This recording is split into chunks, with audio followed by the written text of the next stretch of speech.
Hello, dear friend. Welcome back to the Sleep Wizard's Library, your quiet sanctuary at the end of the day. I'm so glad you're here. Tonight, we're going to travel together to a place of warmth and wonder, a distant city beneath endless stars, where magic sleeps in the palm of your hand and kindness opens every door. Before we begin, I invite you to settle in completely. Let your body sink a little deeper into whatever is holding you right now. Feel the weight of the blankets, the softness beneath your head. There's nowhere else you need to be, nothing left to do. The world outside can wait until morning. Take a slow breath in through your nose and let it go softly through your lips. And again, with each breath, you're letting the day fall away like sand slipping through your fingers. All the sounds, the thoughts, the tasks, they're fading now, becoming distant and unimportant. Tonight's story is accompanied by the gentle patter of rain and the soft whisper of nighttime sounds. Let them carry you. Let them wrap around you like a warm shawl. And if you find yourself drifting in and out of the story, that's absolutely perfect. That's exactly what this space is for. If you're enjoying these journeys and you'd like to support this channel, a simple like or follow means the world. It helps others find this peaceful place too. But for now, let's let all of that go. Let's step together into the story. All rights reserved, the Sleep Wizard's Library. Now close your eyes if you haven't already, and let me take you somewhere beautiful. There is a city far from here and long ago, where the streets are narrow and winding, paved with stones worn smooth by 1,000 years of footsteps. The buildings rise up on either side, their walls the color of honey and terracotta, glowing softly in the light of oil lamps that hang from iron hooks. The air is warm, even now as night settles in, and it carries with it the scent of cardamom and cinnamon, of bread baking in clay ovens, of jasmine blooming in hidden courtyards. This is a place where time moves slowly, where the day's heat gives way to the cool kiss of evening, and the sky deepens from gold to violet to the richest, softest blue. And in this city, in a corner where the marketplace meets a quiet alley, there lives a young man named Amir. Amir is not wealthy. He has no grand home, no silk robes, no servants to attend to him. He lives in a small room above a spice merchant's shop, and he earns his living by mending lanterns. Brass lanterns, glass lanterns, lanterns of every shape and size. People bring them to him when the glass is cracked or the metal tarnished, and with patient hands and a gentle heart, he brings them back to light. He works quietly, often late into the evening, his small table cluttered with tools and scraps of colored glass. And as he works, he hums soft, meandering melodies that drift out through his open window and into the street below, where they mingle with the sounds of the city settling into sleep. Amir is kind. He charges little for his work, sometimes nothing at all if the person cannot pay, and though he has little, he is content. He finds beauty in small things, the way light dances through a repaired lantern, the cool touch of evening air, the taste of sweet tea shared with a neighbor. But sometimes, late at night, when the city is quiet and the stars are bright, Amir allows himself to wonder. He wonders what it might be like to travel beyond the city walls, to see the great deserts and distant mountains he's only heard about in stories. He wonders what it might be like to create something truly extraordinary, something that would bring light and joy to many. And tonight, as you breathe slowly and let your body grow heavier, Amir is closing up his little workshop. He's setting down his tools, wiping the dust from his hands and stepping out into the warm night air. Let your shoulders drop a little. Let the muscles in your face soften. There's nothing to hold on to right now. Just let yourself be here, in this moment, in this story. Amir walks through the narrow streets, his footsteps echoing softly against the walls. Most of the shops are closed now, their shutters drawn, their lamps extinguished. But here and there, a window glows with warm light, and he can hear the murmur of families inside, the clink of dishes being washed, a child's sleepy laughter. He makes his way to the edge of the city, where the buildings give way to open ground, and the great city wall rises up, ancient and protective. There's a gate here, old and seldom used, and beyond it, the land stretches out into darkness. Amir often comes here in the evening. He likes the quiet, the sense of possibility that hangs in the air. Tonight, The moon is full and bright, casting silver light across the landscape. And as Amir stands there, looking out at the world beyond, something catches his eye. A faint glimmer just beyond the wall, near a cluster of rocks and twisted trees. Curious, he slips through the gate and walks toward the light. His feet crunch softly on the sandy ground. The air smells different here, wilder, tinged with sage and dust. And as he draws closer, he sees it. A small object half buried in the sand, catching the moonlight. He kneels down and brushes the sand away. It's a lamp, an oil lamp, but unlike any he's ever seen. It's made of brass, intricately carved with patterns of vines and stars, and though it's clearly very old, it hasn't lost its beauty. In fact, it seems to glow with a soft inner light, as if it's been waiting for someone to find it. Amir picks it up carefully, turning it over in his hands. It's warm to the touch, almost alive, and without quite knowing why, he rubs his thumb gently across its surface, clearing away a thin layer of dust. And then, the world changes. Not violently, not with a crash or a roar, but softly like a breath exhaled. A wisp of golden smoke curls up from the lamp's spout, and it grows slowly, slowly, expanding and taking shape in the moonlight. And within moments, standing before Amir is a figure. She is tall and graceful, her form shimmering like heat rising from sand.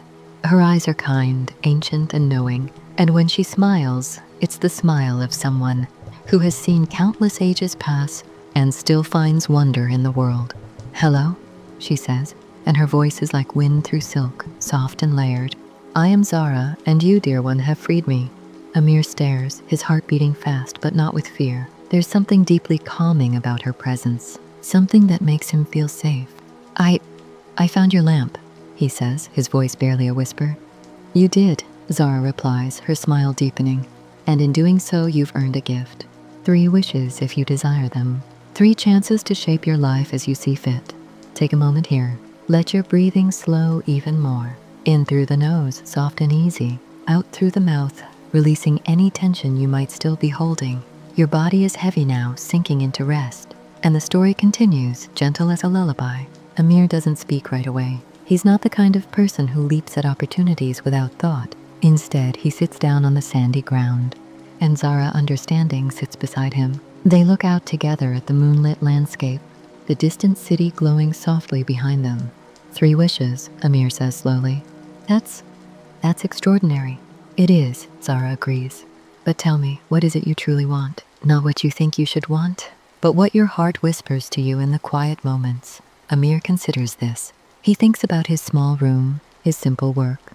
He thinks about the people he helps, the lanterns he mends. And he thinks about that wondering he does late at night, that yearning for something more. "I want to create beauty," he says finally.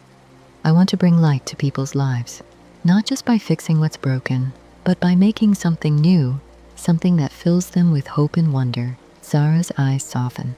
"That is a beautiful wish, and one that comes from a generous heart. But I don't know if I should use a wish for that," Amir continues, his brow furrowing slightly. "It feels selfish somehow. There are people who need so much more than I do. Kindness that forgets itself is a rare gift," Zara says gently. "But tell me, have you considered that by fulfilling your own heart's desire, you might also fulfill the needs of others? That the beauty you create might be exactly what the world needs?" Amir looks at her and slowly he nods. "I hadn't thought of it that way." "Then think on it," Zara says. "There's no rush. Your wishes will wait. And she gestures to herself, her form shimmering slightly. "I have nowhere else to be. For now, I am your companion if you'll have me." And so instead of making a wish right away, Amir and Zara simply sit together beneath the stars. They talk softly about small things and large, about the city, about the world beyond, about magic and meaning and what it means to live a good life. And as you listen, let your jaw relax. Let your tongue rest gently in your mouth. Let your eyelids grow so heavy that they simply want to stay closed. You're safe here. You're held, and the story is carrying you deeper into rest. The next morning, Amir returns to his workshop with the lamp tucked safely in his pocket. The city is waking up around him, the streets filling with the sounds of vendors calling out their wares, children running and laughing, the clip-clop of donkeys carrying goods to market. He works through the day as usual, mending lanterns, greeting customers with his gentle smile. But now there's something different about him, a quiet light in his eyes, a sense of possibility humming just beneath the surface. That evening, when the shop below closes and the city begins to quiet, Amir sits at his table. He places the brass lamp in front of him, and Zara appears, manifesting from that same golden smoke, graceful and patient. "I've been thinking," Amir says, "about what you said, about my wish." And Zara settles into a cross-legged position, floating just slightly above the floor, her expression interested and kind. "I want to make something beautiful," Amir says. "Not just for myself, but for everyone. I want to create a lantern unlike any other, one that brings hope and wonder to all who see it. But I don't want magic to simply create it for me. I want to make it with my own hands. I want it to be real." Zara's smile is radiant. "Then that is what we shall do. For my magic, you will have the skills and knowledge you need, the inspiration that flows like water. But the work, the creation, that will be yours." Amir nods, his heart full. "Yes, that's my first wish." Zara raises one hand and a soft light fills the room, gentle as dawn breaking. It surrounds Amir, sinking into his skin, filling his mind and heart. And suddenly he understands. He sees designs he's never imagined before, techniques he's never learned, possibilities that make his hands itch to begin. "It is done," Zara says softly. "Now create. Let your breathing be effortless now. Let the air move through you like water flowing. You don't need to think about it. Your body knows what to do. And as it does, you're sinking deeper, softer into this peaceful place." The weeks that follow are filled with quiet, joyful work. Every evening, after his regular tasks are done, Amir works on his lantern. He gathers materials from all over the city, brass from the metal worker, colored glass from the glass blower, silver wire from the jeweler. Each piece is chosen with care, each one perfect for his vision. Zara watches, sometimes offering a word of encouragement, sometimes simply sitting in companionable silence. She tells him stories of the places she's been, the people she's met over the centuries, and Amir listens, his hands never stopping their work. The lantern begins to take shape. It's large, almost 2 feet tall, with panels of colored glass in shades of amber, sapphire, and deep ruby red. The brass framework is carved with intricate patterns, desert flowers, soaring birds, the crescent moon and stars. And at its center, Amir places a special mechanism of his own design, one that will allow the light to move and shift, creating dancing shadows on the walls. As he works, word begins to spread through the city. People hear about the lantern keeper who is creating something extraordinary. They stop by his workshop, curious, and Amir welcomes them, showing them his progress, sharing his vision. "It will be for everyone," he tells them. "A gift to the city, something beautiful that belongs to all of us." And the people smile, touched by his generosity, by the light in his eyes. "You're halfway through this journey now, dear friend, and I want to pause for just a moment to remind you, you are safe, you are supported, you are exactly where you need to be. Whatever happened today, whatever awaits you tomorrow, right now in this moment, you are held in peace. Let the story continue to carry you. Let it be a soft current that guides you into deeper rest." Finally, after many weeks, the lantern is complete. Amir steps back, looking at his creation with wonder. It's more beautiful than he ever imagined. Even unlit, it seems to glow with inner life, the colored glass catching and refracting the evening light. "It's perfect," Zara says, appearing beside him. Her voice is warm with pride and affection. "You have created something truly remarkable." Amir feels a surge of joy, but also a twinge of uncertainty. But where should it go? How do I share it? "Trust your heart," Zara says simply. "It will guide you." That night, Amir carries the lantern through the city streets. It's heavy, but he doesn't mind. He walks to the central square, a wide open space where paths from all directions meet, where the city's fountain burbles softly and benches line the edges.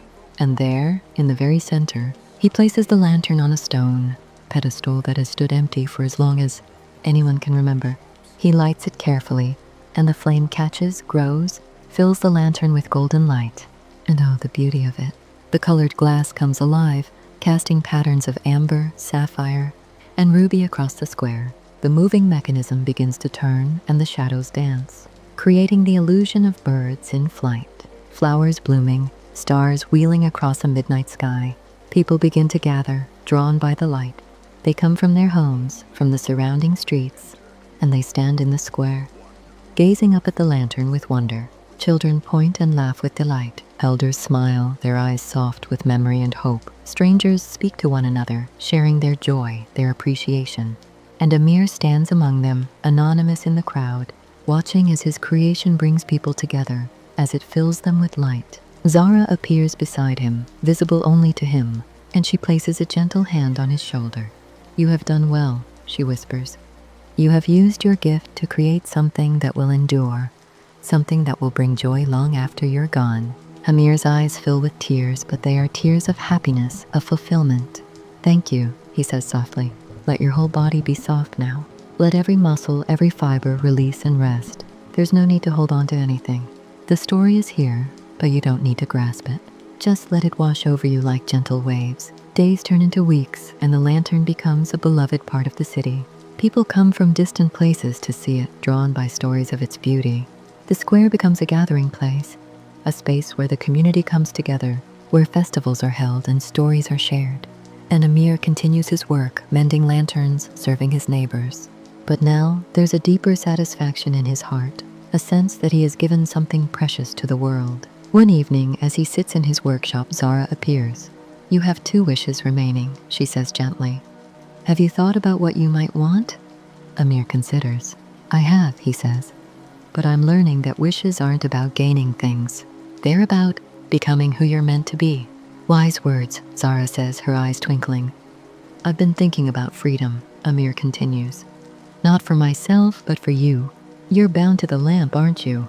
Bound to serve whoever finds it for all eternity." Zara's expression becomes still, unreadable. "I am," she says quietly. "It is my nature, my purpose."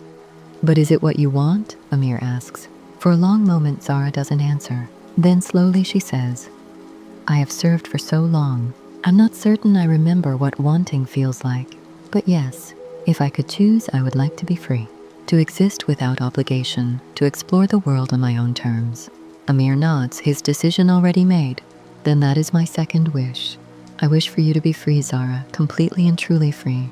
Zara's eyes widen, and for the first time, Amir sees something like vulnerability in her ageless face. "Amir, are you certain?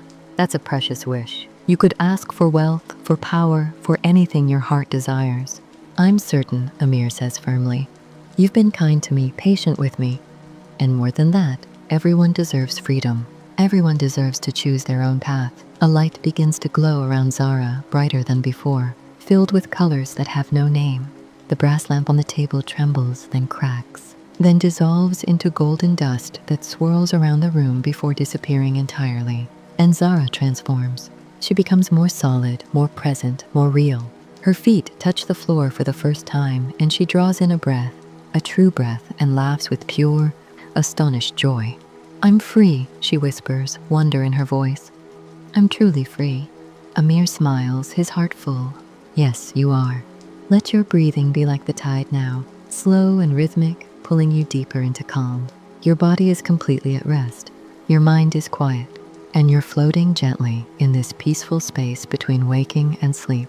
Zara stays in the city. She doesn't have to. She could go anywhere now. But she chooses to remain, at least for a while. She rents a small room near Amir's workshop, and she spends her days exploring this new freedom, learning what it means to exist without obligation. She walks through the markets, tasting foods she's never tried.